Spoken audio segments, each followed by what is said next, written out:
देखिए, जयराम ठाकुर जी एक flop director है। उन्होंने पहली फिल्म बनाई रिवाज बदलेंगे, भारतीय जनता पार्टी 25 पर पहुंच गई। दूसरी फिल्म बनाई उन्होंने operation lotus, Bharatiya Janata party फिर 25 पर टिकी रही।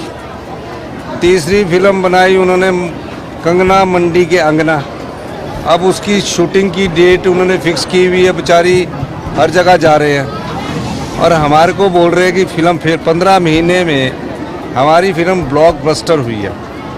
क्या कोई कभी सोच सकता था कि विधवाओं की बच्चों की पढ़ाई का खर्चा और हॉस्टल का खर्चा 27 साल तक की उम्र में इस दूसरे बजट में 15 महीने की सरकार लेकर आएगी?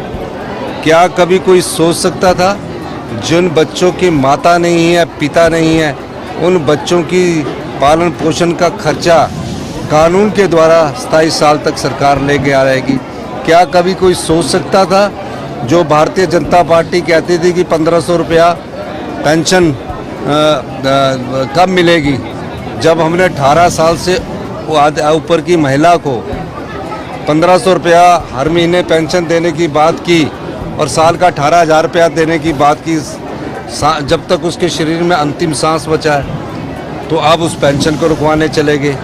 क्या कोई कभी सोच सकता था कि 70 साल से ऊपर के बुजुर्गों को 25 लाख रुपए तक का मुफ्त इलाज की सुविधा हिमाचल प्रदेश की 15 महीने की सरकार देगी? क्या कभी कोई सोच सकता था वही अधिकारी थे कि ओल्ड पेंशन स्कीम से 9,000 जो हमारे रिटायर्ड कर्मचारी उनको फ़ायदा हो रहा है, जिनको 2700 रुपये से 30,000 रुपये मिलती थी? ये जनता तय करेगी 1 जून को। और ये फिल्म नहीं है, ये जनसेवक के रूप में हम कार्य कर रहे हैं। मैं दावे के साथ चलता हूं कि 3.5 साल और जनता की सेवा में काम करेंगे और जो जयराम ठाकुर जी कह रहे हैं उसका पार्ट 2 2027 में आएगा, जब हिमाचल आत्मनिर्भर होकर हिंदुस्तान का सबसे समृद्धशाली और अमीर राज्य बने।